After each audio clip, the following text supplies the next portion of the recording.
I present the king as he would have appeared in the year 1544, when he was aged 53 and married to his new and sixth wife. We hope that you enjoy what the king has to say. My loyal subjects, I do once more address you. It is on the very subject of age that comes to my mind. I have indeed grown to a great age. There is no question. I am indeed an old man. I know not when that hour will come. We do indeed know not the hour when the Lord our God will gather us to him. And thus, whilst time does remain with me, we of course remain the King of England. And it is my duty to serve mine realm as best as I am able. Some days since, I did speak of various anniversaries. My life is riven by anniversaries, and now, in this month of July, it is a month tinged with happiness and sadness. Happiness, for it was finally in July of 1540 I did rid myself of that great Flanders mare, Anne of Cleves. Kings, as I have said, do not necessarily marry for love. Love is a word you would never connect to Anne of Cleves, for oft a king has to give of himself for the goodness of his realm, and thus it was my marriage was contracted with Anne of Cleves, for at that time England was in need of allies for all of Catholic Europe. The French, the Spanish, the Austrians, even the Scots were urged by the Pope to come across the narrow sea or come south across our northern border and to attack of England for my supposed treatment of Rome and the Pope. Thus, I did contract a marriage with Anne of Cleves, with her brother, the Duke of Cleves, for he was a member of the Protestant League, and England then would have allies in the very midst of the Emperor's territory. But, as you will be aware, my marriage to Cleves was not a success. Nay, I did like her not. She could not read, she could not write, she could not dance, she could not sing, she did none of the things that I did desire of my queen. But marry we did. For had I not married of Cleves, then the goodly people of Cleves, instead of being my allies, they would have been mine enemies. But Anna, she did naught to incite lust within me. Nay, the slackness of her belly, the loathsomeness of her other parts did not incite lust. My vigour was in no way wanting, but I could not bring myself to know that woman carnally. For some 6 months she was my lawful wife, although the marriage was not consummated. 'Tis good, aye, for this was grounds for the annulment, and during that time, when all matters were being set in place, I, your king, did come to that line of thinking that with age there does become a dignity of mind, and that a man, an older man, is oft enlivened by a younger woman.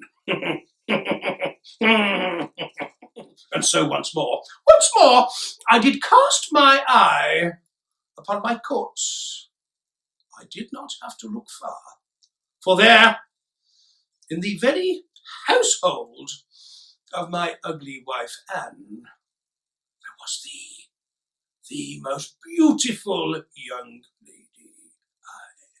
Mistress Howard!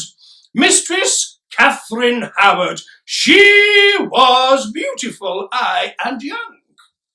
For at that time, I was aged 49, and she but 17, and she was most lively. She did enliven this old man, and some 19 days after my marriage to the Flanders mare was annulled, upon the 28th of July, I did marry of Katherine Howard. I did make her my queen. Howard, of indeed that great family, the Howards. Her uncle was the Duke of Norfolk. Her father was the Duke's now deceased brother, Edmund, a difficult man, a man with no fortune, a man with no prospects. Thus, Katherine did not have the best of starts in life. Her impoverished father was oft to be seen hanging about the courts, begging of money from friends and his relatives. And thus, poor Katherine was put aside in the charge of her step-grandmother, the Dowager Duchess of Norfolk, at a house at Horsham, a house at Lambeth. She would move hither and thither. It was almost like a finishing school for the impoverished daughters of the nobility. Indeed, many were cousins, the Howards, for they are a great family. It was there she did come unto courts, to be in the train of my ugly wife Anne. And she did captivate me. Aye, for an old man is oft enlivened by a younger woman. I know, you're nodding, aye. And so it was, as I've said, upon the 28th of July, we did have a small and modest wedding. It is, after all, my 5th wedding. And I did make young Katherine my queen. At last, I was giddy. I was young again, stricken again by the dart of love. I did love her. I did love my dear Katherine, the rose without a thorn, pure, honest, chastened. I was young again. In taking this jewel of womanhood to be my wife, indeed, to be my queen, I was captivated. I was young. I was in love. I did believe that at last, I had found my true love, my true wife, my true queen. She did take as her motto, no other wish other than his. She did give of herself to me, and I did indulge her with jewels and fabrics and all manner of finery. But my wife, the queen, she was most lively. She did love to dance, and to dance, and to dance. But, as you are aware, I have a leg that does pain me a great deal. I did fall from my horse, as I did say, that fateful year of 1536 whilst jousting, and now my wife's desire to dance. Oft I have to retire to my chambers, to take of my ease, and to rest of my leg. And so it was at our palaces and houses about London, and so it was when we did go upon progress to the north to see the Northerns, to take grovelling apologies from those slopeheads of Yorkshire and Lincolnshire and such like, who had deigned to raise their hands against their king. It was on this great northern progress that oft, exhausted by the exertions of the day, I retired to my chamber at Gainsborough and other such places. And then, finally, returning to London, but thence, I did receive the most hateful intelligence. My wife, the Queen, had played me false, that she had lain with all manner of lowly men. I had thought her chastened, and yet she had been ravished long before I knew her, and since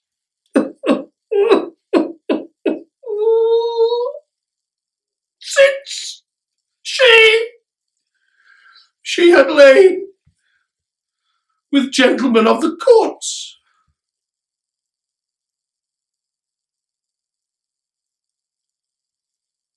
Am I never to be loved? I do give of love, and do receive pain.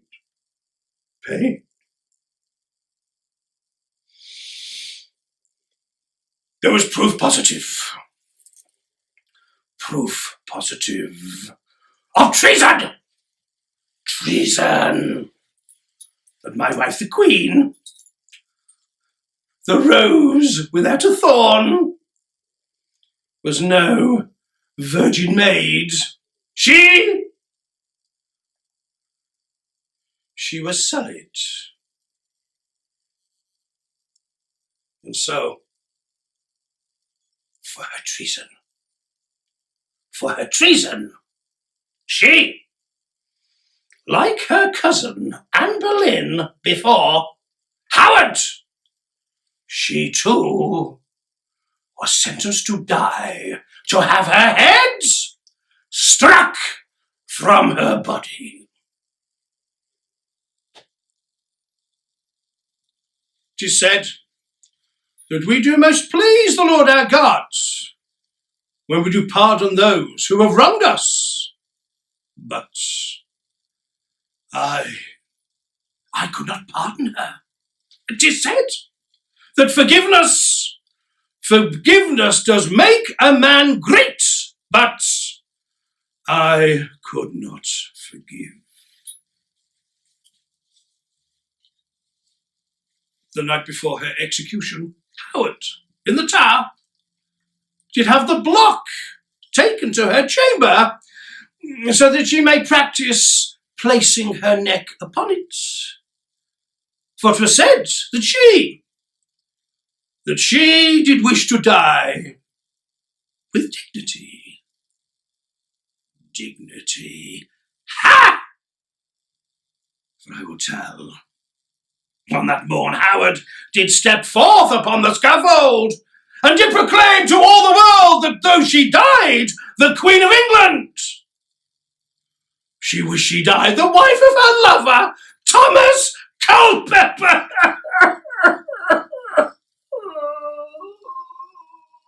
Culpepper, he was as a son to me. I was furious, for I am the king. To be made a fool of by such a witch, to be made a cuckold by a foolish boy. Of all the things there are to govern, it is the heart that is the most difficult. And thus, my loyal subjects, I did resolve that if I am not to be loved, then I will be feared.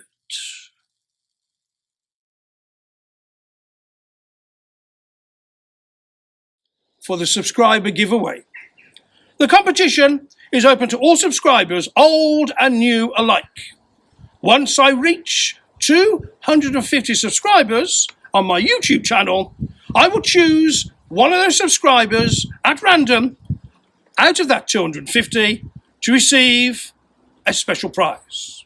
The prize is made up of this delightful figure, somebody you may recognise. Together with this prize of this delightful figure, there'll be a selection of merchandise from my theatre show, Divorced, Beheaded, Died. The competition is open to all loyal subjects, where they may be across the globe. All you have to do to have a chance of winning is to subscribe to my YouTube channel by clicking the link below. So whether you've been subscribing to my YouTube channel since the beginning, or whether you have just subscribed, you all have an equal chance of winning this wonderful prize. And so, good luck, and thank you all, my loyal and most well-beloved subjects, for your continued support. Cheers.